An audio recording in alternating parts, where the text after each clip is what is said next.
aí, galera, beleza? Como é que vocês estão? Meus amigos, ontem, sexta-feira, aquele dia que nunca decepciona, sempre fortes emoções, e pra falar sobre isso, dividi o vídeo em 4 partes, e eu quero começar trazendo aqui com vocês 2 notícias sobre a Petrobras, depois eu quero falar sobre o Dilma e o Maduro e o evento de Bolsonaro, bem rapidinho, para a gente entrar no segundo tema, que esse tem algumas coisas muito mais interessantes. Ontem a turma da Veja publicou uma nota que comenta sobre as mensagens que estavam ou que talvez não estavam nos celulares dos alvos das operações. A turma aí tá meio chateada com o Bolsonaro, vocês vão entender o porquê, é interessante. Aí eu quero comentar sobre isso, quero comentar sobre 2 notas que basicamente falam da mesma coisa em 2 casos diferentes, são notas críticas ao que vem acontecendo no Brasil. Depois tem algumas coisinhas que envolvem outras críticas e outras coisas relacionadas ao judiciário brasileiro. E aí eu quero lembrar vocês de algumas coisinhas. Tivemos aí um julgamento, uma fala bem interessante do ministro Raul Araújo, defendendo a liberdade de expressão. Sim, ele defende a liberdade de expressão. E aí eu quero mostrar o que é que estava acontecendo, o que é que foi dito. Aí eu quero mostrar para vocês a questão da nota técnica, só uma vez, bem rapidinho, da questão do Ministério da Saúde, para mostrar para vocês um dossiê da década de 90 e como ele envelheceu bem. E como ele mostra o petismo assim desnudado. Para depois a gente entrar na questão da nossa democracia, porque foi publicado um texto na madrugada de hoje, interessantíssimo, onde a pessoa assume que tá sentiu demais. Chamou pelo Galvão Bueno. O presidente da Fundação FHC tem uma coisinha para contar para vocês. A gente vai falar sobre isso, uns debates que teve ontem nas redes sociais com o Verdival, da turma da esquerda. E no fim, espero ter tempo de comentar sobre a economia, falar um pouco da história do PIB e trazer algumas coisinhas extras. E depois dessa longa introdução, tá ficando longa a introdução esses dias, né? Vejam só. Diretores da Petrobras têm celulares apreendidos em auditoria interna. Tá sob nova administração, né? Os petistas estão de volta. Os celulares dos diretores da Petrobras, William França e Sérgio Caetano, foram apreendidos pela auditoria interna da Petrobras. Esse Sérgio Caetano, pelo que me consta, além dele ser muito amigo do Jean Paul Prats, pelo que me consta, quando o nome dele começou a ser cogitado, as pessoas apontaram uma certa amizade com Carlos Gabas. Posso estar enganado, pode ser que não seja mais amigo, só um conhecido. Dá uma pesquisadinha, lembra que é o Carlos Gabas, né? Enfim.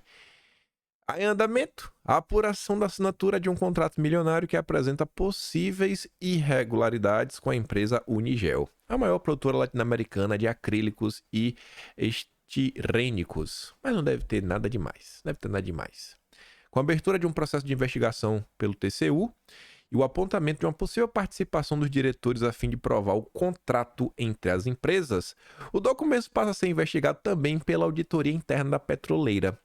A informação são da coluna de Lauro Jardim no Globo. Assinado no fim de dezembro de 2023, o contrato equivale a 759 milhões de reais e pode levar a empresa a sofrer um prejuízozinho, pouca coisa, meio bilhão, 487 milhões, pouca coisa. O documento prevê a industrialização, armazenamento, expedição, faturamento e pós-venda de ureia e amônia pelas fábricas de fertilizantes nitrogenados da Petrobras em Sergipe, na Bahia, alugadas ao grupo Unigel desde 2019. Uma auditoria feita pela empresa KPMG também sugeriu que os dois sejam afastados enquanto as investigações não terminam. Dá uma pesquisada depois sobre Sérgio Caetano. Dá um bizu que acho que a história vai ser interessante. Aí, falando da Petrobras também, né? Lula sob nova direção. Foi semana acho que passada, teve aquele evento, lançar aí o pacotão para promover a cultura no país. Tava lá a Leandra Leal, o Jean Paul Prats falando do Todes. Aí agora, Márcia Tiburi, aquela bela senhora que tava falando como a direita é feia e cafona, que ela é muito bonita. Ela vai dar uma palestrinha sobre ética e gênero na Petrobras. Será que essa palestra é de graça? Eu acho que não. Quanto vai ser? Não sei. O que eu sei é que a Revista Oeste teve acesso ao convite que os funcionários da estatal receberam De acordo com o enunciado, Márcia discutirá com os servidores como se posicionar nos dias de hoje. Realmente, se a Petrobras muito focado. Né? Transição energética, gênero. Marina Silva falando que a Petrobras, por ela, parava de produzir petróleo. Estamos no caminho certo para destruir o Brasil. Estamos no caminho certo para manter o Brasil uma colônia. Essa palavra hoje vai fazer muito sentido. Muito sentido. Aí, ontem, só para comentar rápido, Maduro estava no Brasil. Não se sabe muito o que eles conversaram. Maduro só tinha garantido pro Lula que vai ter eleições no segundo semestre. Ter eleições não significa muita coisa. Ele não sabe se vai ter opositor. E aí tá Helene Cantanhede. Ela falou desse encontro, dizendo o seguinte: é complicado falar do encontro se nem Maduro falou e nem o Lula falou. O fato é o seguinte: a fotografia dos dois rindo, aquele risão de grandes amigos, não é conveniente ao momento. A gravidade da situação na Venezuela, a gravidade da situação no mundo e nem a gravidade da ameaça da Venezuela à Guiana. A foto é totalmente inadequada. Aí aqui, ó. Reunião maravilhosa. Diz o Maduro. A única coisa que eu posso falar é o seguinte: enquanto o Lula só vai, né, para eventos da alta cúpula globalista com seus amigos ditadores, quando você vê o Bolsonaro, né, ele segue o mesmo padrão de sempre. Locais públicos, onde você não tem como controlar quem está no aeroporto para recebê-lo. Assim também como foi a Paulista, nada impede das pessoas irem lá e o criticarem. Tá de boa. Lula só vai em locais controlados para ver pessoas que normalmente são desprezadas por grande parte da população. Já Bolsonaro segue ali, né? No meio do povo. Eu até achei interessante. Falei, nossa, como a internet tá mudando. Essa mesma imprensa que escondeu por tantos anos, sabe, essas manifestações de carinho da população. Porque, na boa, gente, isso aqui surpreende vocês? Eu sou, nossa, um monte de gente no aeroporto. Uau! Desde 2016, né? Pelo menos. Não A única surpresa é que agora isso vem sendo noticiado. Não é a primeira vez. Parece que começou em 2023, né? 2022 não podia, que era de eleição, tinha garantido que o Lula vencesse. Mas vamos lá. Vamos falar de alguns assuntos mais sérios e mais interessantes. Essa nota só tem 2 parágrafos, mas é de uma preciosidade sem igual.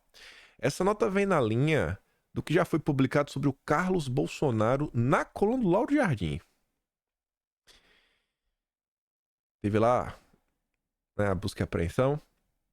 Aí o Lauro Jardim noticiou que a PF lá tá pensando que possivelmente o celular que eles pegaram já foi, assim, o Carlos deveria ter um segundo celular.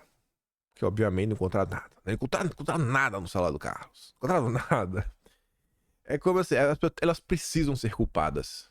Elas precisam ser. Não existe a possibilidade de ser inocente. Se você não encontrou nada, não é porque o cara é inocente, é porque ele é um criminoso, meticuloso, que apaga todos os seus rastros.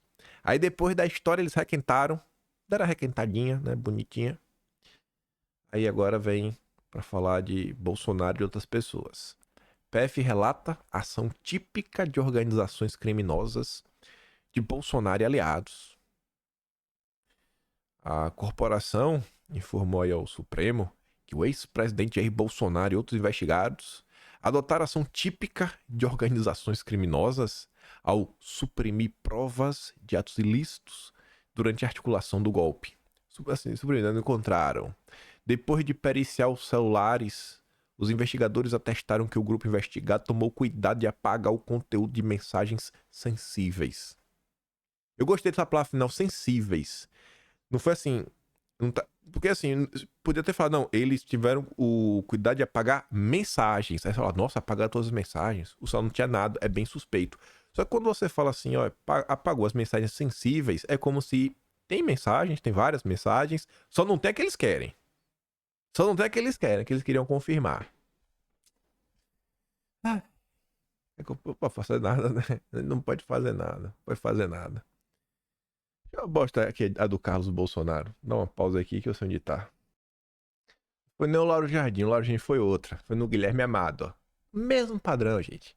PF suspeita que Carlos Bolsonaro tinha celular para ser apreendido. A PF suspeita que Carlos tinha um celular propositalmente preparado para ser apreendido. A gente tiveram a mesma impressão sobre o celular de Bolsonaro que foi coletado na operação no ano passado. Esses aparelhos, estranhamente, não tinham vestígio de que eram efetivamente usados. Os aplicativos de mensagem não tinham registros longos de conversa. Aqui tem várias notícias, tudo nesse âmbito, ó. Cadê? Celulares e computadores de Carluxo. Alguém acha que ele é otário e deixou o comprometedor depois de tudo que está acontecendo? Não tô errado, não!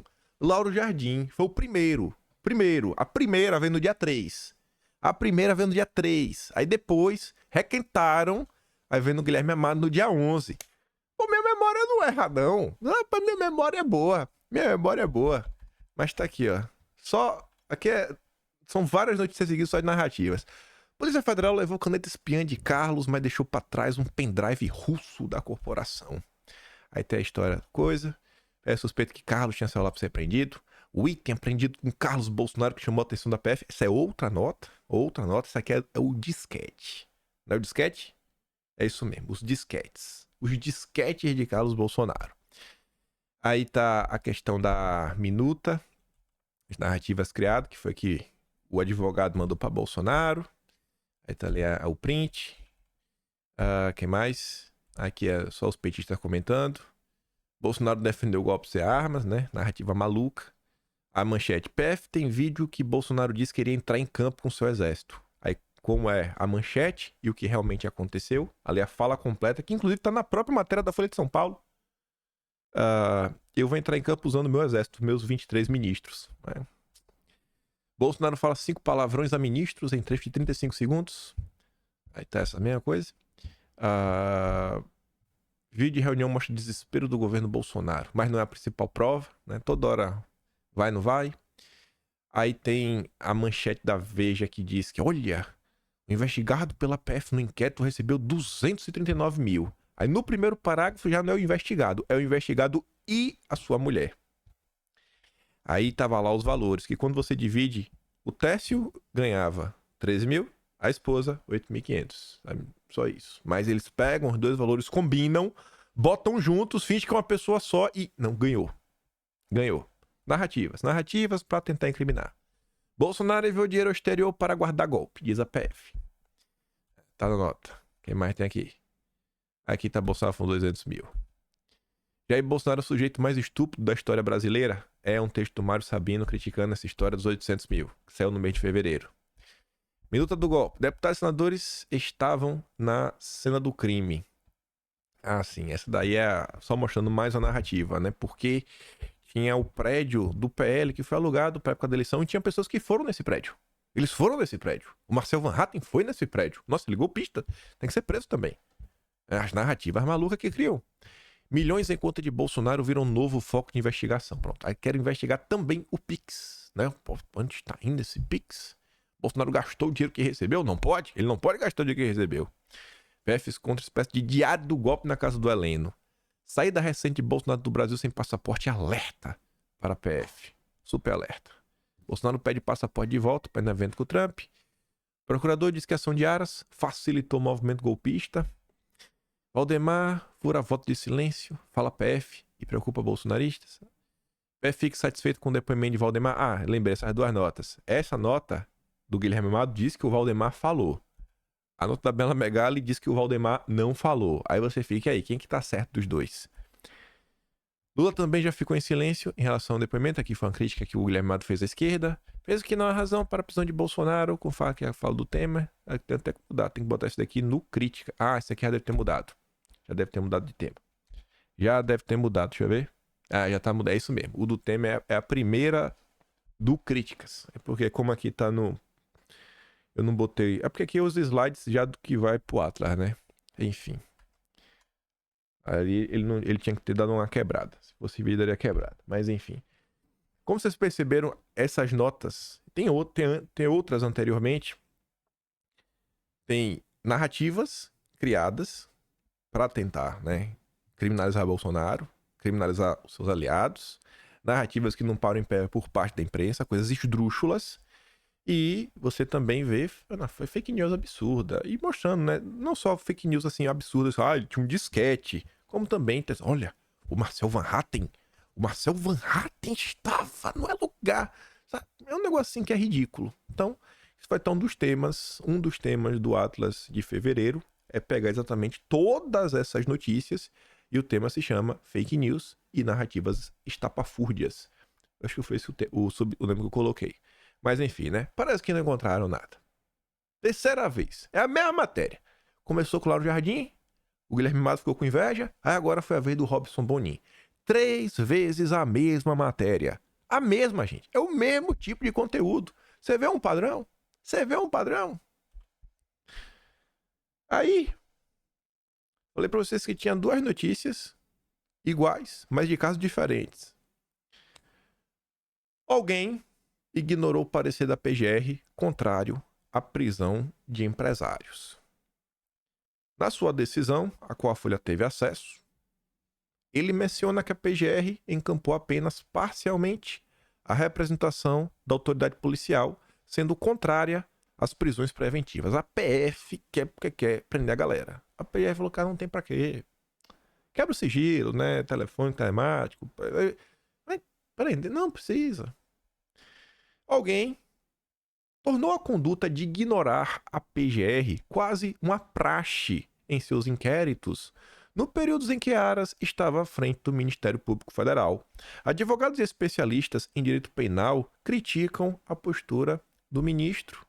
Aí no final da nota da Folha de São Paulo, tem a defesa dos advogados, que fala, o advogado deles, o Yuri Castro, falou para a Folha de São Paulo que seus clientes respeitam o Estado Democrático de Direito e que é preciso individualizar as condutas. Apesar de terem apoiado Bolsonaro e financiando carro de som, não depredaram um patrimônio público.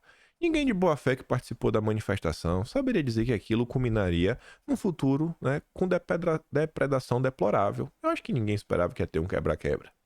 É importante que a gente separe o joio do trigo. Quem realmente cometeu o dano que responda. Não é porque eventualmente esteve na manifestação, até então pacífica, que você tem que ser condenado por isso. Aí, em outro caso, que foi um deputado estadual, que foi preso também, o capitão Assunção, alguém desconsiderou o parecer da PGR ao prender deputado por usar redes. O ministro desconsiderou um parecer da PGR ao mandar prender o deputado estadual Capitão Assunção do PL do Espírito Santo, usar as redes sociais, mesmo após a proibição que lhe fora imposta. Em documento enviado a ele, a PGR se manifestou pelo indeferimento do pedido de prisão preventiva do parlamentar, com manutenção das medidas cautelares já em vigor, e opinou que deveria ser feita uma análise dos dados telefônicos e telemáticos, né, nos aparelhos obtidos pela investigação. Dá uma olhada, já prendeu o cara uma vez, dá um bisu aí, vê se tem alguma coisa. É meio complicado você proibir um deputado de usar suas redes sociais. Ele é um representante do povo. Como é que ele vai conversar com as pessoas? Porque hoje em dia é meio difícil, né? Você não tá na internet. Mas enfim, né? Só pra mostrar 2 casos diferentes, acho que vale a pena a gente registrar. Isso daqui eu acho também bem importante. Eu já comentei algo similar no caso do Tarcísio, lá do ato do dia 25. Eu falei, é importante pessoas que têm espaço na imprensa, elas utilizarem os espaços que elas possuem para falar sobre pautas, temas que são importantes, que viram um fato político, vira notícia, né? Saiu na imprensa, até para você mostrar para alguém. A Exame entrevistou o advogado André Marsiglia, que vem sendo um cara que realmente tá bem focado nessa questão de liberdade de expressão. Inclusive, ele é especialista nisso. E aí o Exame, em parceria com o Instituto Milênio, o entrevistou. Plataformas vão ajudar na pesca sem saber o que pescar, diz a especialista sobre a resolução aí do Tribunal Eleitoral, né, para as eleições.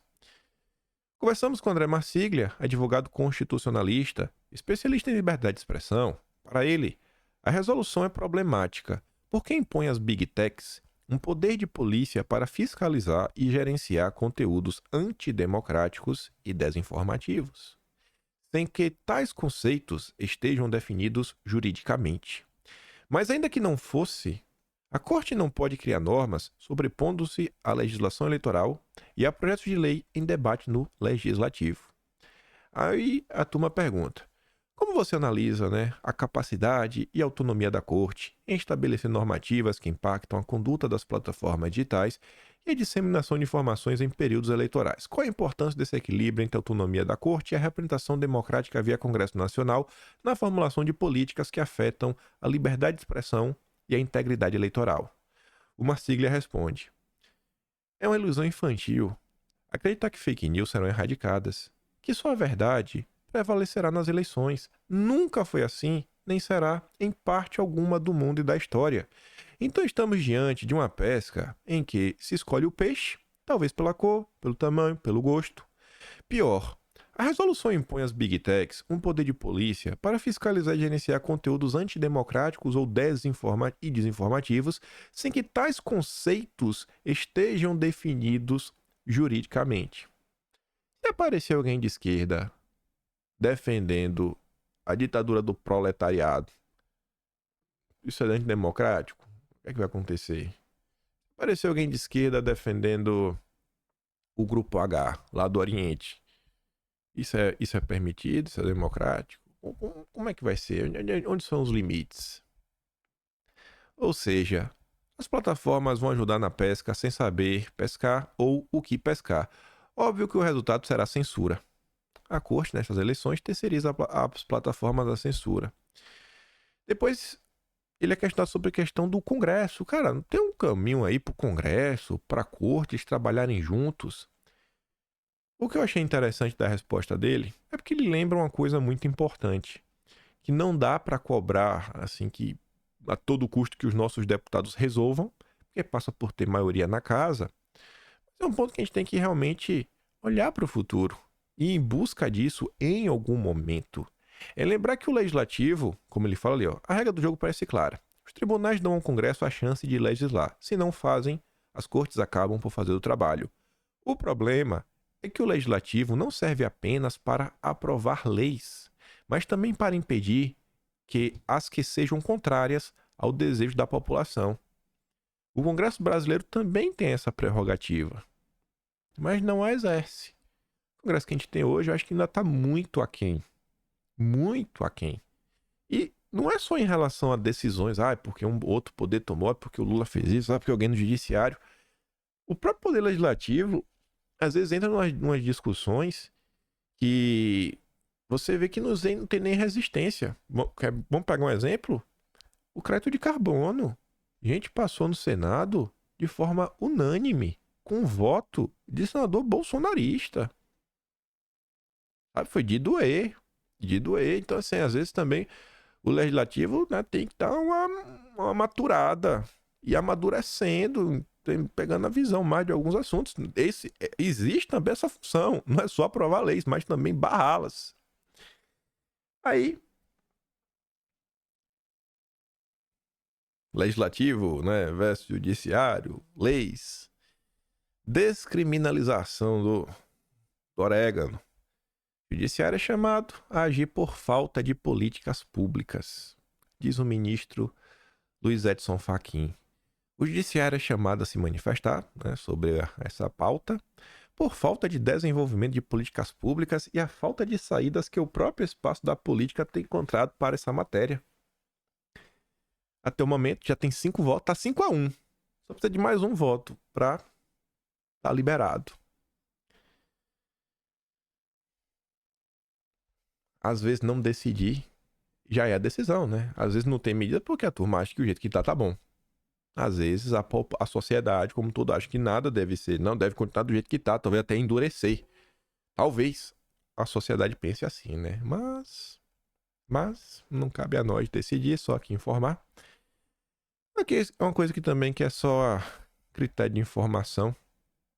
Eu fico meio triste quando vejo isso. Entendo, mas fico meio triste. A Flávia Felnato tá mostrando aqui a nova diretora institucional da Jovem Pan.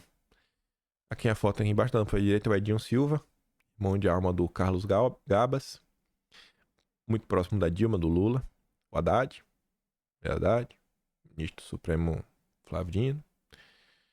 É um alinhamento, né? É um alinhamento. Eu entendo que o que tá acontecendo com a Jovem Pan em termos jurídicos é pesado, mas bate uma tristeza.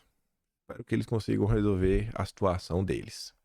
Aí pegando o link na Jovem Pan, de uma coisa que aconteceu na época que a Jovem Pan, na verdade, era mais à direita. Constantino era um dos jornalistas, você deve lembrar disso. E o Constantino falou algumas coisas sobre o PT. E teve um julgamento agora. E gerou essa notícia. Ministro do Tribunal Superior Eleitoral defende direito de opinião e prega tolerância. Temos que ter tolerância. O Corregedor-Geral Raul Araújo ressaltou a importância da liberdade de expressão ao votar contra processo movido pelo PT. O PT moveu um processo contra o Constantino. À época, Constantino afirmou que a essência do PT é o autoritarismo e a censura, e disse que o sistema está coligado com essa turma. No voto vista, Araújo observou que as falas de Constantino representam uma opinião política que não se confunde com fatos. Temos que tolerar, defendeu o Corregedor-Geral. O julgamento foi interrompido por pedido de vista da ministra Carmen Lúcia. Antecessor de Araújo, Benedito Gonçalves optou por condenar Constantino a pagar R$30 mil por exceder a liberdade de expressão. Dá aqui uma olhada, né? A essência do PT é o autoritarismo e a censura. PT, né? Olha que engraçado. Eu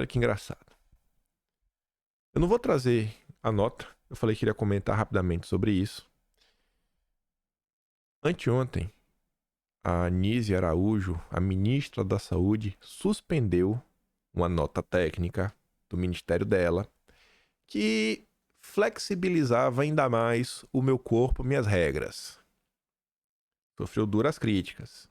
Até Arthur Lira entrou de cabeça para tentar resolver essa situação. Virou notícia, vocês sabem disso. Aí ontem, o Conselho Federal de Medicina fez essa postagem. O Conselho Federal de Medicina divulgou hoje nota aos médicos e à sociedade brasileira, destacando as fragilidades da nota técnica do Ministério da Saúde, que pretendia eliminar o limite temporal para a realização do Meu Corpo, Minhas Regras. O documento acabou revogado pela pasta. Não vou nem entrar também na nota do Conselho Federal de Medicina. Eu coloquei isso daqui depois da fala do Constantino. Por qual razão? Lembra que na eleição não podia falar uma coisa do PT? Não pode. Não pode falar que o PT apoia meu corpo. Não pode. Aí agora teve essa. E não foi só isso daqui. Já teve algumas outras coisas. Aí você fica se questionando, né? Poxa, mas será que estava errado quem estava alertando sobre isso em 2022? Tudo bem. E aí o Constantino está falando na nota dele sobre autoritarismo. Autoritarismo e censura.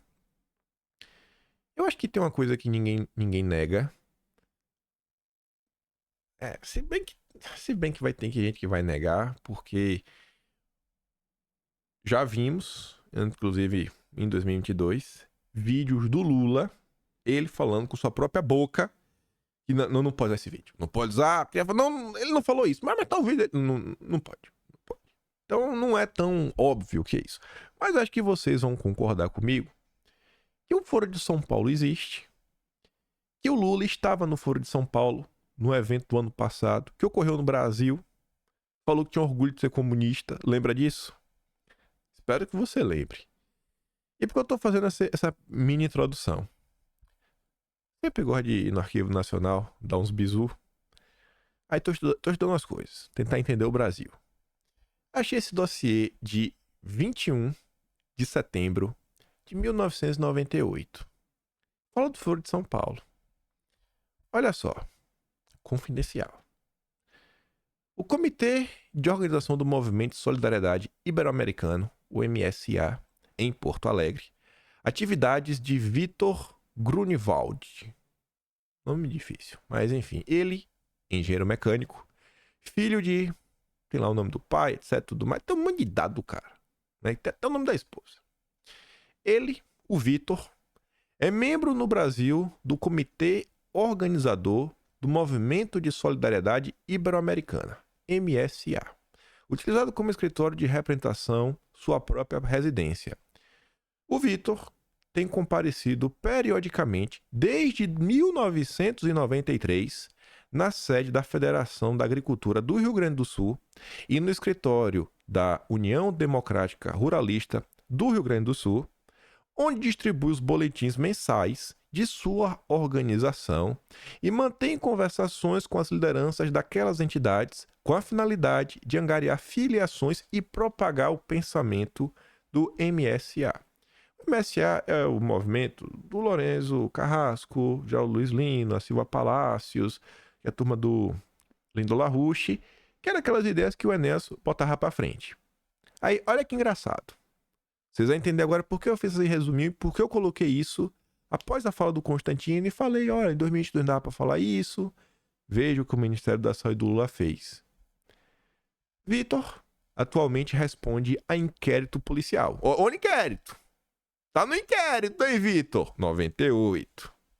Instaurado no Departamento de Ordem Política e Social da Superintendência Regional da PF. Inquérito Polícia Federal contra o Vitor. Em consequência da ação movida na Justiça Federal pelo Partido dos Trabalhadores. Que baseado no artigo 356 do Código Eleitoral. Código Eleitoral! No Código Eleitoral, no inquérito, contra o Vitor, apresentou a denúncia contra o MSA, o PT, do qual o Vitor é representante no Estado porque ele ousou vincular o PT ao denominado Foro de São Paulo, organismo neocomunista continental, segundo o MSA, fundado em 1990 por iniciativa do Partido Comunista Cubano e para ser, juntamente com o Partido Revolucionário Democrático do México, as pontas de lança para a tomada do poder no subcontinente ibero-americano. O PT processou um cara por falar que o PT tinha vínculo com o Foro de São Paulo. E é mentira, não pode fazer isso. Quando eu falo pra vocês que a história no Brasil se repete, acho que vocês estão começando a acreditar em mim, né? Rodrigo Constantino, de 2022, é o Vitor Grunewald, de 1998. Não é nada novo. Não é nada novo. É a mesma coisa, gente. A mesma coisa. A mesma coisa. Há 3 meses, o MSA vem distribuindo no país exemplares de um panfleto intitulado Lula e o Foro de São Paulo, agentes do imperialismo unimundista, no qual denuncia a implantação de uma nova ordem mundial através de um federalismo unimundista, uma verdadeira ditadura sob a égide da Organização das Nações Unidas com os seguintes objetivos: destruição dos Estados Nacionais soberanos, debilitação ou eliminação das Forças Armadas dos países em desenvolvimento, fortalecimento das instituições multilaterais, como o Fundo Monetário Internacional, botar nacional tá errado, o FMI, o Banco Mundial, o GATT, etc. O que é que o Lula estava discutindo com o Blinken agora e o que é um dos 3 pilares. O Brasil tem 3 pilares no G20. 3 pilares. Um deles, o aprimoramento da governança global, que passa por isso. O fortalecimento dessas instituições. O FMI e o BID está no meio.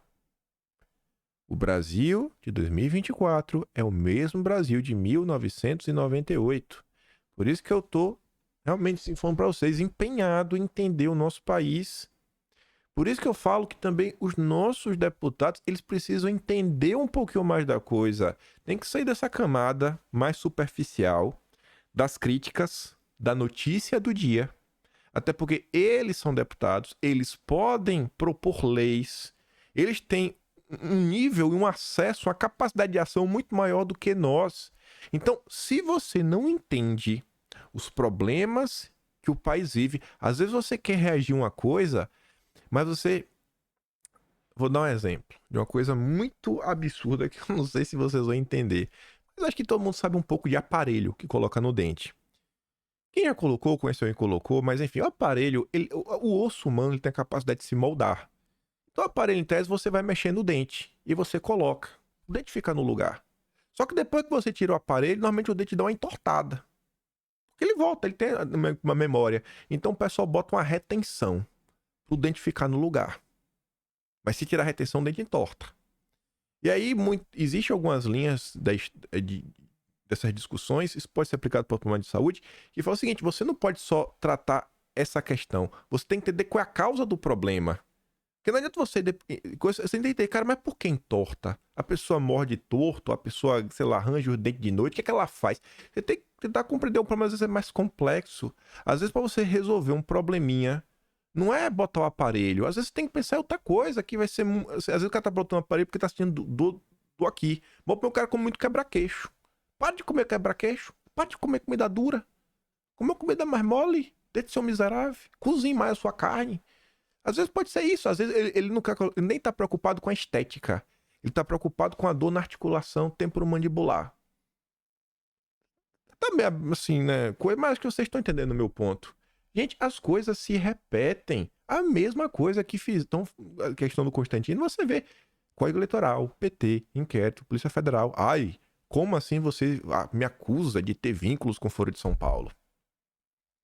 Olavo de Carvalho, ele já relatou no passado que o José Carlos Graça Wagner, que ele disse que foi quem apresentou para ele a questão do Foro de São Paulo, também sofreu inúmeros processos judiciais por falar da questão do Foro de São Paulo. E aí? Como é que resolve? Eu não sei como é que resolve. Eu tô tentando estudar para entender. Ver o que é que dá para ser feito aqui para resolver uma coisinha ou outra. O que é que dá para... Por onde que dá para ir? Eu tô tentando. Vamos tentar, né? Colocar aqui. Foi fácil achar aquela questão ali da nota de Bolsonaro, dos celulares, porque já tá organizado. Tá aqui, ó. É o que eu falei. Tá pegando a caneta aqui, ó. Fica mais fácil. Embaixo. Fake news e narrativas esdrúxulas. Vai estar ali. Comentário. Uma nota após a outra. E tem umas anteriores. Vai estar no capítulo 7. É o subtema. Cadê? 1, 2, 3. É o quarto subtema do capítulo 7. Chama Inquisição contra a Direita. Aqui tem um resumo de algumas coisas que aconteceram no mês de fevereiro. Tem algum aqui que você não lembra? Tem alguns nomes que às vezes são meio genéricos. O que é que se fala sobre isso? Esse aqui, uma crise anunciada há 27 anos, foi um dossiê que eu fiz com o material do Enéas. Aí eu tava falando questões econômicas no Brasil, falando até do agro, como é que a gente tá agora. Para os amigos, tudo vai bem. Né? Esse daqui é uma atenção. O tema mostra o que está sendo feito para a população brasileira, a questão de imposto e tudo mais, e BTG da vida, algumas críticas da esquerda, né? Vale, né? Turma do Ometo, mostrando a diferença. Para os amigos, tá tudo bem. Já para o povo, meu Deus do céu. Caso Transparência Internacional, todos aqueles dossiês juntos, várias coisas, comentando sobre a ONG, a operação contra o Brasil, que fez esse tema aqui, ó. Tem algo muito errado. Tem alguns tweets, alguns comentários que as pessoas à direita levantaram na época, mostrando, olha, cuidado com essa ONG aí. Essa ONG já atuou contra Bolsonaro, já fez algumas coisinhas, enfim. Aí tem a questão de direita e esquerda, Congresso. Tem muita coisa que a gente não comentou em vídeo, porque não deu tempo nesse mês. Não deu tempo. Aí tá um tema que eu acho que interessa muito vocês, né? Que tá da Binha até a baleia. O início da confusão da Binha até a baleia. Depois, esta Globo Lulista, que foi a operação, né? Tempus Veritatis. Vazamento super seletivo. Fake news, narrativas esdrúxulas, críticas. Proibido existir oposição. Todas as notícias mostrando que a galera basicamente quer eliminar a oposição. Notícia tipo... candidatos do PL à prefeitura estão pensando já estão conversando com partidos para ter um plano B, caso o partido não tenha acesso ao fundo eleitoral. Coisa desse tipo. Gente falando que o PL tem que ser extinto, o próprio PT que pediu a extinção do PL, enfim.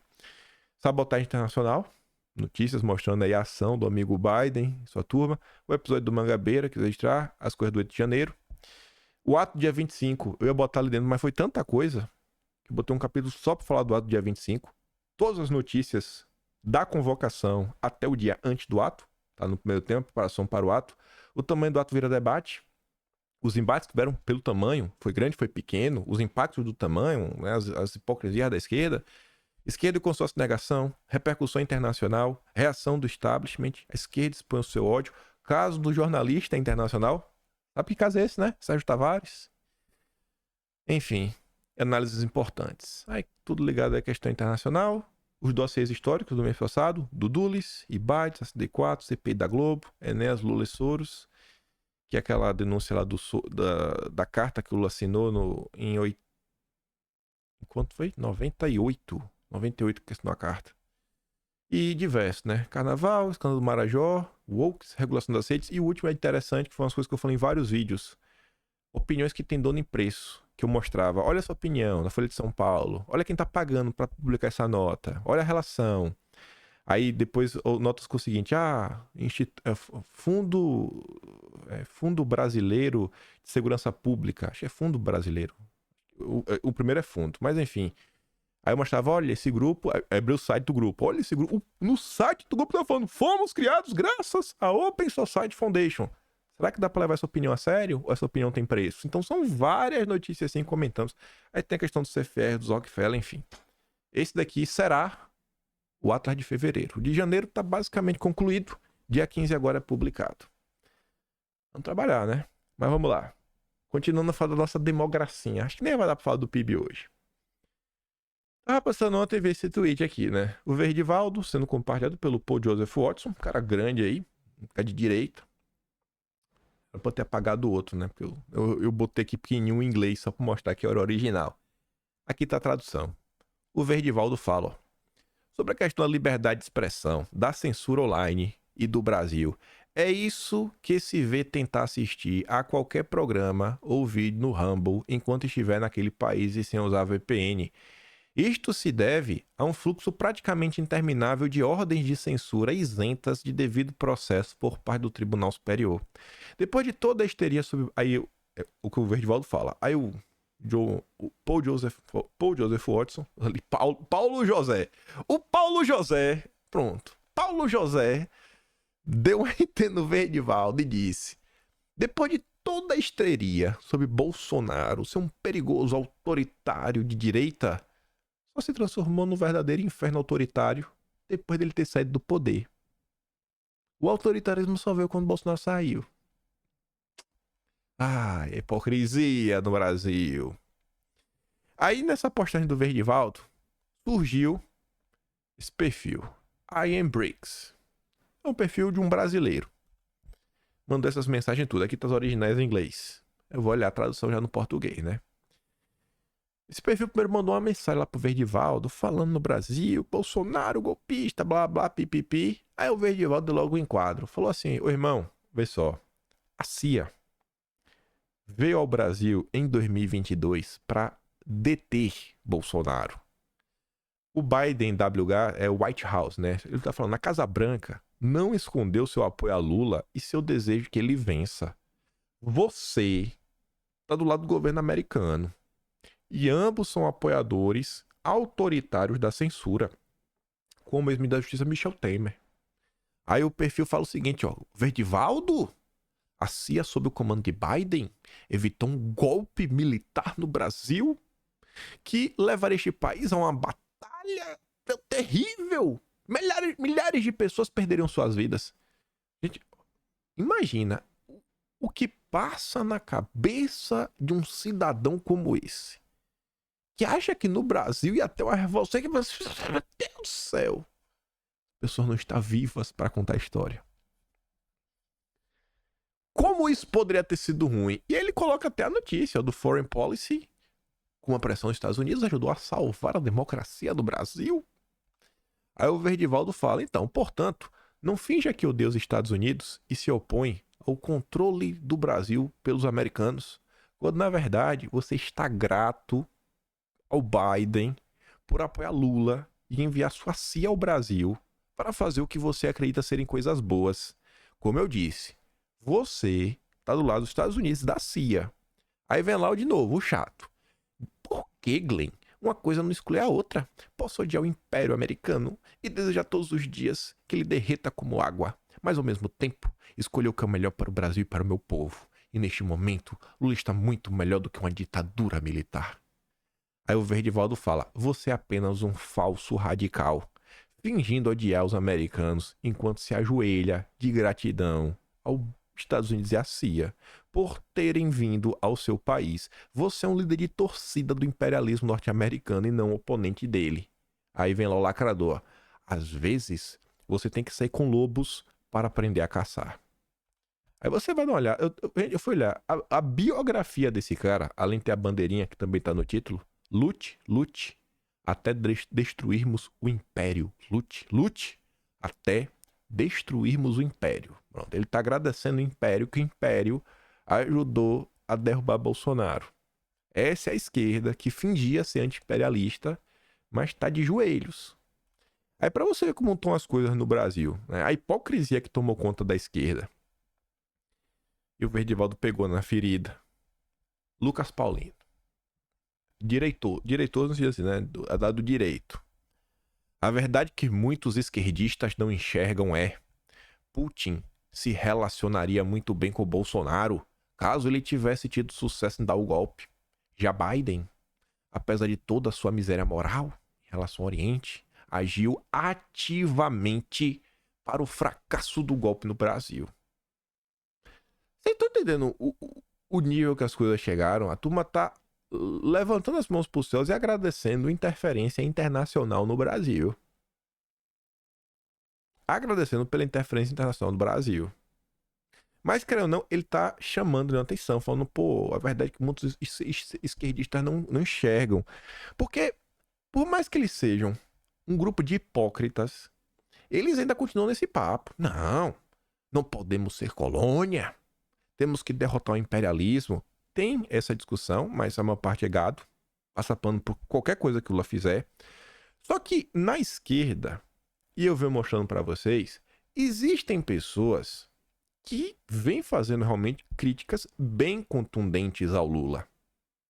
A própria imprensa de esquerda, né, os jornalistas de opinião, os colunistas dos jornais, o Hélio Schwartzman, mostramos ontem, ele tá falando, cadê a esquerda? A turma tá se perguntando, porque virou um bando de wokes. Existe essa cobrança ainda de algumas pessoas. E essas vozes estão começando a incomodar. E não é como incomodar de hoje. Tanto que a fala do Lula em relação ao que está acontecendo no Oriente foi para tentar acalmar, né? E tentar reagrupar um pouco a esquerda, porque a esquerda tava, né? Vinha se quebrando, vem se fraturando internamente o movimento. Não tem aquela mesma coesão. Um monte de gente batendo boca. O galo do Lula tava reclamando da questão da CLT. E aí, sobre isso, para falar dessas pessoas que são de esquerda e estão causando fissuras no governo, esse que aparece Sérgio Fausto. E para mim esse texto aqui, ele tá passando um recibo, mais um recibo, que eu falei, minha Nossa Senhora, estão sentindo o golpe. Sérgio Fausto é o presidente da Fundação FHC. Será que existe alguém no Brasil que tem contatos de alto nível com toda essa corda globalista do que o FHC? Acho que não, né? O FHC só é o que é por causa da Fundação Ford, mas desde o início. Fora outras pessoas que ele conheceu ao longo do tempo, como o próprio Peter Bell, que era da Fundação Ford, o Robert McNamara, que foi da Fundação Ford, veio ao Brasil, depois estava na Comissão Trilateral, estava no Diálogo Interamericano, enfim. FHC é bem dançado. O próprio Jorge Soros colocou Armínio Fraga na função do Soros para trabalhar para ele. Aí, quem tem um grande interesse foi o Fernando Henrique Cardoso, que veio com a história que as ONGs eram organizações neogovernamentais. Ou seja, uma nova forma de governo. O cara dele escreveu essa nota. O FHC trabalha em favor dos comunistas, dos globalistas. Nos últimos anos, confusa ideologia anti-ocidental. Nos últimos anos, tornou-se moda atribuir ao Ocidente grande parte dos males que acometem o mundo. A moda tem adeptos, sobretudo na esquerda, mas olha como a coisa tem e olha como ela tá se enganando alguns contornos, que é descarado. Inclusive eu vejo pessoas da direita que não comungam dessa ideia serem acusados exatamente disso. É como se fosse proposital. Também existem críticas ao Ocidente na extrema-direita nacionalista sob influência do Kremlin. Você já deve ter visto alguém falando assim, é duguinista, viu? Eita, aquele rapaz ali é duguinista. Às vezes porque o cara, numa discussão, se posicionou numa coisa, mas ele já é duguinista. Já é duguinista, já é o maior absurdo que tem. Extrema-direita nacionalista, eu acho que tá falando muito mais assim, daquela galera mais patriota, com um pensamento mais soberano. Abstraia as palavras, tente colocar num contexto. Então, olha. Aí ele fala assim, ó, num caso e no outro, o ataque ao Ocidente parte de ângulos opostos. Os problemas que a direita enxerga é totalmente diferente da direita. A direita está preocupada com a soberania nacional de verdade. Está preocupada com as ONGs, com a ONU. A turma da esquerda é uns papos de maluco que a gente não consegue nem entender. Mas converge para um alvo comum, que são essas organizações multilaterais, que o Lula vem trabalhando para tentar fortalecer. Aqui me interessa o campo da esquerda. E olha como o Sérgio Fausto é baixo.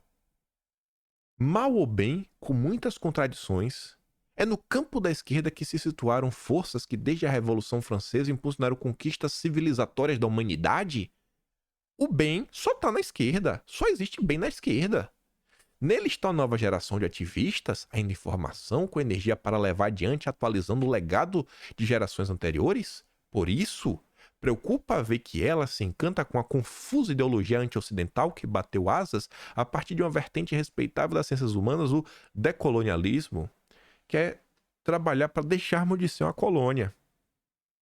A esquerda, gente, a esquerda, desde sempre, aqui que é um ponto que tem que estar claro, a esquerda desde sempre, no Brasil, desde 1930, 40, já se colocava assim de forma assim, abertamente contrária ao que eles chamavam de imperialismo.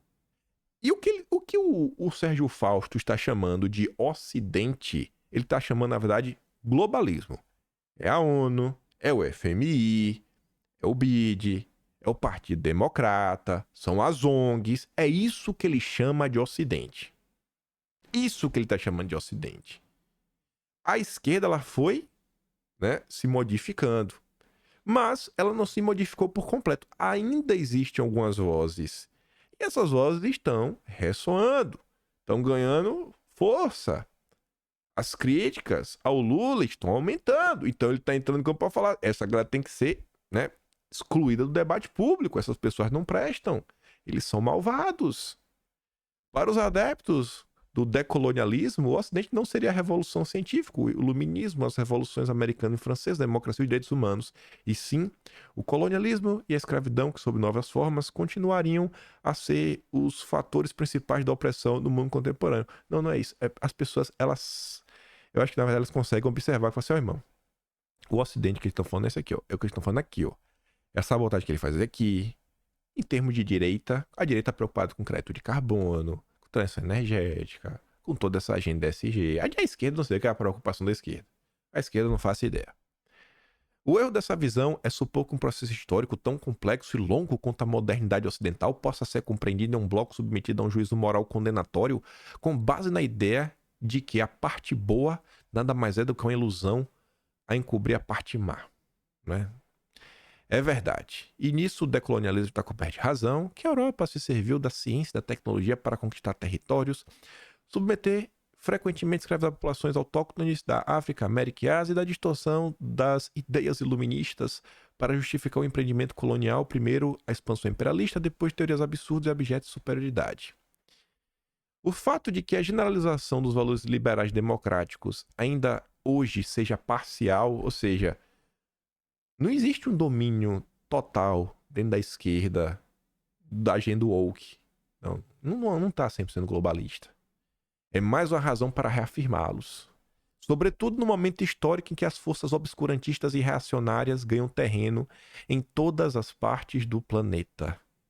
O cara tá com medo, o cara tá vendo e fala, rapaz, ó, a direita cada vez mais tá dando uma guinada soberana. Cada vez mais à direita. Se essa turma da esquerda perceber que a gente traiu eles, e essa turma da esquerda resolver se unir à direita, meu Deus do céu, o que é que vai ser da gente? Transformando-se em ideologia, o decolonialismo substitui perspectiva crítica pertinente pela fúria moral condenatória incapaz de separar o joio do trigo. Inadvertidamente, rejuvenesce velhas ideologias anti-imperialistas e autoritárias presentes na esquerda ao entusiasmar uma nova geração de ativistas de muito valor, mais frágil formação. Vocês não sabem da verdade, vocês não estudaram. Confie em mim que eu sou o diretor-geral da Fundação FHC. Vocês entendem quando eu falo, gente, bate aqui, ó.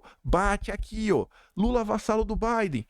Aqui que machuca. Bate que machuca. Ali, vai. Não é o Lula comunista. Não é Lula comunista. É o Lula vassalo do Biden, neoliberal. Vai ali, vai. Aponta. Destaca esses pontos. Destaca o que ele está fazendo em termos de agenda verde, o PAC verde, crédito de carbono, lançamento de títulos verdes em Washington, plano do trabalhador ao lado do Biden. Sabe? Não faltam coisas. Sabotagem da exploração do petróleo da margem equatorial, sabotagem dos projetos de infraestrutura que o Brasil precisa, porque os índios, sabe, esse papo de maluco, não poder pavimentar a BR-319, não poder construir a 384 que liga o Brasil ao Peru, saída pro Pacífico, que era a pauta que o pai defende. Isso dói, isso machuca, e porque é verdade. Porque é verdade. E o cara tá tentando aqui já colocar uns panos quentes. Eita, tá ruim. Até eu mostrei o texto ontem, The Economist. Ao lado do Financial Times, as bíblias do neoliberalismo. O cara falando, pô, a gente entende, né? A fala do Lula. Ele fez aí pra tentar, né, sedimentar a base de esquerda. Sei que tá complicado, mas... Lula, lembre que você é o nosso vassalinho. Você é o nosso funcionário. Um exemplo prático aqui, ó. A Tsui colocou essa. Eu só dou uma melhorada, né? Nos prints. Porque. Eu já pego o print bonitinho. Porque como que tá aqui vai parar no Atlas depois? O cara no Atlas ele consegue ler, né? O que tá aqui. Segundo o NOPS, cerca de 92% das metas globais dependem de obras de infraestrutura para que sejam alcançadas. Aí, tudo tá entrelaçado. Tudo o quê? Olha só. Notícia de ontem e notícia do ano passado. 20 de setembro de 2023. A agência da ONU quer mais parcerias para acelerar iniciativas em favor dos ODS, que é Objetivo Desenvolvimento Sustentável, que são os 17 da Agenda 2030 até outubro do ano passado, que foi quando teve a Assembleia da ONU. Porque 17 virou 18. Lula criou o 18º. Vejam só. Segundo o NOPS, cerca de 92% das metas globais dependem de obras de infraestrutura para que sejam alcançadas. Aí vamos ver a nota de ontem. A Agência da ONU para Infraestrutura mira obras paradas e o PAC verde. O NOPS vai comandar a retomada de projeto de Niemeyer e auxiliar a população afetada por colapso de mina da Braskem em Maceió. Será que a Agência da ONU realmente vai ajudar ou vai meter mão no dinheiro? Eu não confio na ONU de jeito nenhum. Não confio de jeito nenhum. É o que tá acontecendo. Não é querendo falar mais inteligente ou mais burro. Quantas críticas, pessoal, vocês viram aí, partindo da direita, em relação à questão do PAC, por exemplo? Pontuando, sabe, assim, cara, vai gastar dinheiro, gasta direito, pelo menos, sabe? Não gasta com ônibus elétrico, gasta em rodovia, ferrovia. Ou compra mais ônibus. Papo de maluco esse do Lula, PAC verde, 1,7 trilhão de reais. O pacote completo. 1,7 trilhão é muito dinheiro, pessoal. Muito dinheiro. Não é bilhão, não. É trilhão. É o valor que quer alcançar. Tá, e olha o PAC aí, ó. Já tá chegando pra ONU. Daqui a pouco vai ser o dia que vai financiar a ONU. Eu tô vendo, o PAC vai financiar a ONU, meu Deus. O governo contrata economista francês para elaborar taxação de super ricos. Atestado de competência e entreguismo exala em todas as áreas desse desgoverno. Nota também de ontem. E de soberania, né? Lula não tem nenhum conhecimento nem propriedade para falar. Mas vamos falar do PIB. Do PIBão do Lula. Olha essa manchete da Globo. Eu peguei essa foi a melhor de todas. Eu falei, rapaz, se Bolsonaro tivesse, né, essa boa vontade, Bolsonaro podia se declarar imperador do Brasil. PIB cresce 2,9% em 2023, 3 vezes o resultado previsto no início do ano. Bom. Tá bom. A matéria da Folha de São Paulo, ela traz informação mais interessante.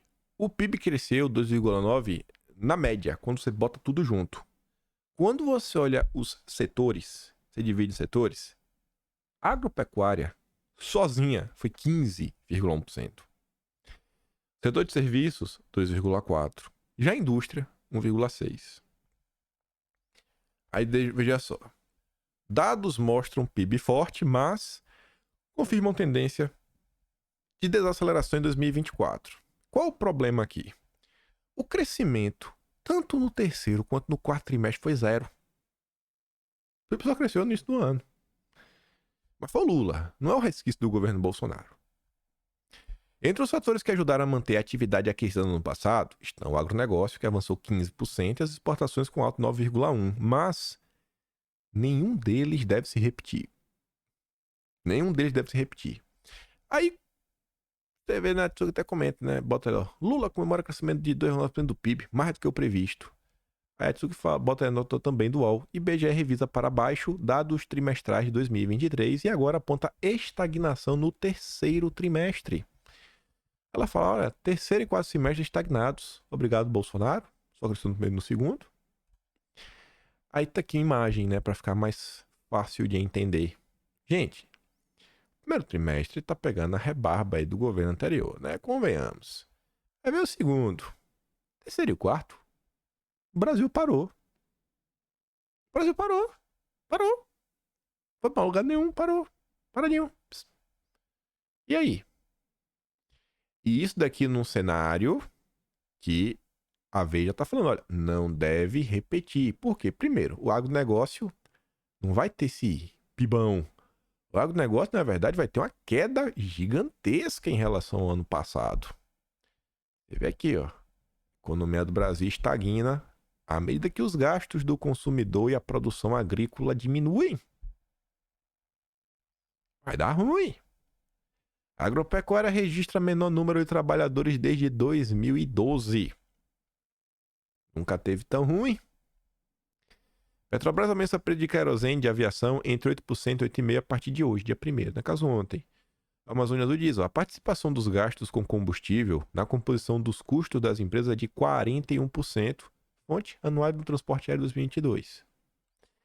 Aí, o Sassumi escreveu um texto no Estadão fazendo análise dessa questão. Com os padrões de investimento vistos no Brasil, o avanço do PIB está fadado à mediocridade. A economia estancou no último trimestre, puxada pela queda da renda do agronegócio, que não vai ter agro esse ano. Não tem agro. Muita gente presta serviço para o agro. O agro vai impactar no serviço, na indústria, na exportação, vai impactar em tudo. Acho que o Brasil vai entrar em recessão esse ano, hein? Tá ruim o cenário. Aí, essa nota é engraçada que ela fala... Ela é engraçada, não, ela é interessante. Ela traz uma comparação. Falando que naquele país vermelho dos comunas, eles conseguem investir anualmente entre 42% e 43% do PIB. E o PIB deles é muito mais do que o do Brasil, né? Deixa eu ver, acho que dá mais de 5 vezes do que o do Brasil. A Coreia do Sul investe entre 32% e 34% do PIB. E o Brasil? Ano passado, o brasileiro poupou apenas 15,4% do seu salário e investiu apenas 16,5%. Não tem investimento no Brasil. Ninguém quer investir. Juros altos, insegurança jurídica, um governo, né, triste. Se quisesse crescer 3% ao ano de maneira sustentável, o Brasil tinha que investir continuamente algo entre 20% e 22%. E do que o Brasil gasta, ainda gasta errado. Veja essa questão da Petrobras, está tendo auditoria para ver. Veja esses projetos aí do PAC Verde que o Lula quer emplacar. E o que gasta ainda gasta errado. Já não tem dinheiro, o que o gasta errado. E é por isso que a gente precisa... E para encerrar o vídeo, mais uns 5 minutos aqui. No final de fevereiro, o Estadão publica essa nota. Uma agenda para o crescimento do país. O Estadão está falando o óbvio. Não temos um projeto de nação. Precisamos de um projeto de nação. Porque senão o Brasil está fadado a virar uma Venezuela. O desempenho da economia brasileira tem surpreendido os analistas há algum tempo e não foi diferente no ano passado. O país encerrou o ano 2023 com um crescimento de 3%. Ainda que seja um resultado positivo, o indicador não reflete a percepção sobre o real e estado da economia. Isso não é por acaso. O monitor do IBGE mostra que 30% desse desempenho se deveu à agropecuária, especialmente à soja cultivada na região centro-sul do país. Esse contexto mostra forte concentração setorial e regional e evidencia que o crescimento econômico não foi sentido de modo uniforme no país. Aqui é um desafio que a gente precisa enfrentar. Beleza, o Centro-Oeste achou que ele é bom. O Centro-Oeste descobriu que eles são bons no agro. Tá. E o Nordeste? É bom no quê? Tem que ter alguma coisa. Ou não vai conseguir ganhar o meio, mas tem o turismo. Tá, pronto, tem o turismo. A solução pro Nordeste vai ser o quê? O turismo? Tá. E vai resolver isso como? Porque turismo depende de ter infraestrutura. Turismo depende de segurança. Por cara querer ir pro Nordeste, tem que se sentir seguro. Como é que tá a segurança no Nordeste? Então tem que começar a discutir como é que vai resolver cada região. Não, no Norte não pode tocar na floresta, mas vai ganhar dinheiro como então? Então vamos tentar procurar soluções. Porque o LON não apresenta nada. O país está às cegas. Indústria e serviços até tiveram resultados positivos no ano passado, mas muito mais tímidos. O que preocupa é a baixa velocidade do crescimento da economia na passagem do terceiro para o quarto de 0,1%. A certeza de que o agronegócio não repetirá o fantástico desempenho que teve nesse ano e a redução dos investimentos de 3% em relação a 2030. Ainda vai reduzir. O cara falou, o investimento no Brasil tem que aumentar. Vai reduzir. Nem mesmo o Haddad posta, né, num PIB, num desempenho muito melhor para esse ano. Tá botando 2,2. O mercado está dando 1,4. Independentemente do número que vier a ser alcançado, está claro pelas projeções que o país crescerá num ritmo muito aquém de suas necessidades e potencialidades. Para proporcionar uma redução mais efetiva e expressa das desigualdades, o crescimento médio teria que superar 3%. O PIB, para estar bom, gente, tem que ser maior do que 3%. Quando é que a gente vai ter um PIB de 2 dígitos, como o país vermelho teve, como o Brasil já teve na época do milagre econômico? É um desafio e tanto, considerando que isso ocorreu 2 vezes nos últimos anos, 2003 e 2021. Por outro lado, tampouco é impossível, sobretudo porque há um diagnóstico sobre os problemas que impedem a economia de crescer de forma vigorosa. Baixo nível de investimento, má qualidade da educação, produtividade estagnada. Se não é fácil revertê-los no curto prazo, é fato que o país não tem alternativa, já que não pode mais contar com fatores que nos auxiliam no passado, como o bônus demográfico e o êxodo rural. Uma relação clara entre produtividade do trabalhador brasileiro e o nível de educação formal. A produtividade é baixa porque o trabalhador não tem qualificação e a qualificação é ruim porque antes dela o ensino deixou a desejar. A poupança para o ensino médio pode ajudar nesse aspecto, uma vez que a evasão escolar nessa etapa do ensino é muito elevada. Manter as crianças na escola, no entanto, é apenas o primeiro passo. A qualidade da educação tem que ser boa, né? Não será possível sustentar a economia enquanto apenas a elite tem acesso a educação de qualidade, acessível somente a quem pode frequentar escolas particulares, que é a realidade do Brasil. Em relação ao investimento, é preciso apostar em projetos de lei que favoreçam o ambiente de negócios, o que não existe. Não tem projeto de lei para aumentar a produtividade, só para aumentar a burocracia e criar dificuldade. Vídeo projeto é do mercado de carbono.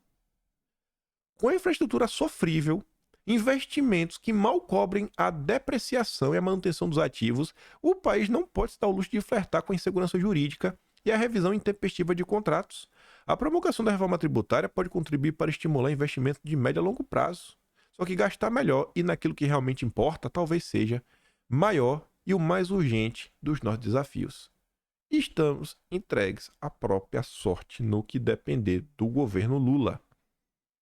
Eu tenho certeza que se a direita voltar, vai ser melhor. Mas eu não quero que seja só melhor. Eu quero que seja o milagre econômico. Essa é a direita que eu quero ver. A direita do milagre econômico. A direita que vai fazer uma revolução na segurança pública. Uma revolução no ensino brasileiro. No turismo. Na indústria. Vai dar uma banana pro rentismo. E vai olhar para a produtividade. Onde os setores que realmente produz vai ter total destaque. Uma banana para os rentistas. Os financeiros. Não, o foco da economia é a economia produtiva. A gente produz produtos reais. Já tem tecnologia, outros aspectos, sabe? Uma visão macro, madura, sobre soberania internacional. Um olhar para a geopolítica diferenciado. Um amadurecimento. Gente, 2013 já foi. Eu não me contento de ficar, vai ficar quanto e reagir aqui a imprensa, etc e tudo mais. Eu sempre estou tentando trazer, né, alguma coisa assim nova, a gente aprofundar um pouco aqui nas situações. Porque se não for assim, né, quem que vai fazer isso pela gente? Por isso eu sempre cobro, né, os nossos deputados também deveriam estar ajudando isso daí. Eu sinto que falta, às vezes, uma maturidade na classe política aí que não representa. Tem alguns que estão de primeiro mandato, etc. Mas, bora, galera, vamos estudar, né? Vamos estudar, vamos entender a história do Brasil, entender diversas coisas que acontecem hoje são repetições de coisas que já aconteceram no passado. Às vezes pelos mesmos atores, como o PT, questão eleitoral. Antes foi o Vitor, agora foi o Constantino. Sabe?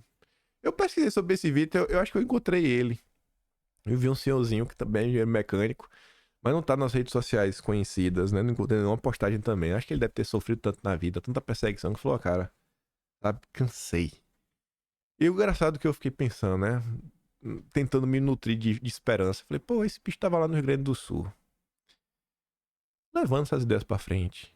Querendo ou não, a região sul do país, né, do sudeste pra baixo, é mais à direita. E você vê, poxa, nessas regiões, né, sempre tiveram alguns grupos de direita, ou mais à direita, ou pelo menos anti-esquerda, levando conteúdo, levando material, que seja fazendo pequenos eventos, pequenos encontros. Hoje a gente tem ferramentas que eles não tinham no passado. Essa turma levava panfleto, ia bater na porta de entidade, sabe? Procurar 10, 20 pessoas. Hoje tem tanto alcance, fala com tantas pessoas, e pessoas do Brasil inteiro agora. Eu não acho que a gente vai conseguir salvar o Brasil em um mês, em 10 dias. Por mim, salvava hoje, mas sabe? Eu tenho certeza que a coisa vai melhorar, gente. Vai melhorar, vai melhorar. E a gente tem que conseguir se manter de pé até lá. Literalmente sobreviver. O que é que tem que fazer? Sobreviver. Sobreviver, estudar, amadurecer, ficar mais esperto, mais inteligente. Então, lá o Carvalho falava isso, né? A galera quer resolver os problemas pra depois ficar inteligente. Fica inteligente e aí você resolve o problema. Eu falei, pô, na minha cabeça isso faz muito sentido, né? E graças a Deus tem vocês aqui comigo. E como vocês vão voltar amanhã, eu sei que eu vou ter que trazer mais conteúdo amanhã. E vamos lá, vamos trabalhar. Vamos trabalhar, vamos produzir. Eu fico por aqui. Se gosta do meu trabalho, quiser me ajudar um pouquinho mais, passar no meu canal. Tem um botão de valeu. Tem o P na descrição. Tem um Atlas brasileiro. Você já sabe até o que vai ter no Atlas de fevereiro. O de janeiro lança agora, dia 15. Compartilhe o vídeo, volta amanhã. Deixa aquele grande beijo, abraço, tamo juntos. Valeu, meus amigos. Fui!